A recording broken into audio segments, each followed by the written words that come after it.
उत्तराखंड में बिगड़ती कानून व्यवस्था और भूतपूर्व कर्मचारियों की पेंशन में हो रही कटौती को लेकर बुजुर्गों में गहरी चिंता बढ़ती जा रही है। इन्हीं ज्वलंत मुद्दों को लेकर वरिष्ठ नागरिक जन कल्याण न्यास के बैनर तले बागेश्वर में जिला स्तरीय गोष्ठी का आयोजन किया गया। गोष्ठी में बड़ी संख्या में वरिष्ठ नागरिकों ने भाग लिया और प्रदेश की वर्तमान स्थिति पर गंभीर मंथन किया। इस दौरान मीडिया से संवाद करते हुए बागेश्वर के प्रभावशाली प्रथम उद्यमी दलीप सिंह खेतवाल और पूर्व शिक्षक व प्रधानाचार्य बालादत्त तिवारी ने प्रदेश की कानून व्यवस्था पर सवाल खड़े किए। वक्ताओं ने कहा कि प्रदेश में लगातार अपराध बढ़ रहे हैं, जिससे आम जन खुद को असुरक्षित महसूस कर रहा है।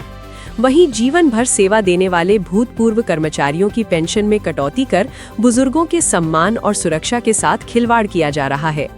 उन्होंने सरकार से मांग की कि प्रदेश की कानून व्यवस्था को तत्काल सुदृढ़ किया जाए, पेंशन में की जा रही कटौती पर पुनर्विचार किया जाए और वरिष्ठ नागरिकों को उनके संवैधानिक अधिकार व सम्मान सुनिश्चित किए जाएं।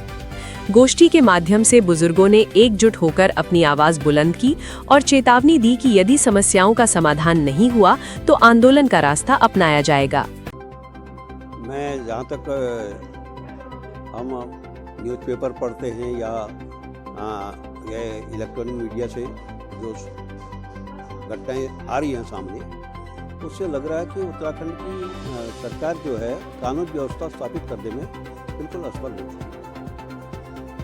शिक्षा निदेशक पर उसी के ऑफिस में जाकर के सारे कर्मचारी के साथ मारपीट करना, लहूलुहान बना देना, ये इतने बड़े अधिकारी पर जब किया जा सकता है तो छोटे कर्मचारी तो कुछ भी नहीं, तो उनके साथ भी होता होगा, चुप रहते होंगे डर के मारे। तो कानून व्यवस्था काफ़ी लचर हो चुकी है।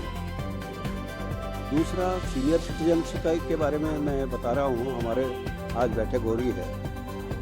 सरकार, भारत सरकार ने एक अधिनियम फाइनेंस एक्ट 2025 पारित किया है, जिसके अंतर्गत अब सेवानिवृत्त कर्मचारियों को, चाहे वो किसी भी वर्ग से हो, ये सेना से हो या प्राइवेट सेक्टर नहीं, सरकारी सेक्टर से हो, भारत सरकारी कर्मचारी हो या राज्य सरकार के कर्मचारी हो, उनको 8वां वेतन आयोग के अंतर्गत जो है डीए का लाभ और कोई भी 8वें वेतन वृद्धि में कोई भी राशि नहीं दी है, यह पास कर रखा है।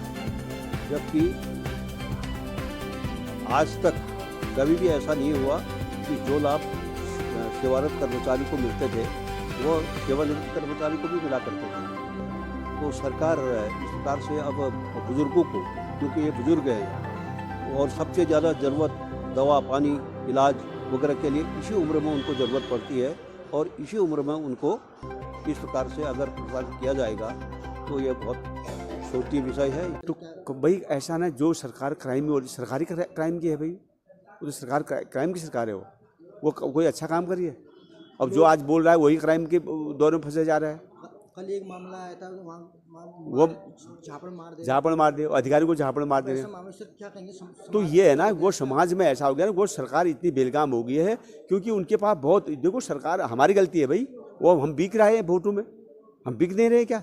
कितना दुर्भाग्य है हम, और वोट के वक्त हम शराब और शिकार और पैसे में बिक जा रहे हैं। तो ऐसे तो सरकार आएगी, अगर ऐसे सरकार को हटाना है तो पहले सोचना पड़ेगा यहाँ पर, नहीं तो कभी यह भला नहीं होने वाला नहीं है।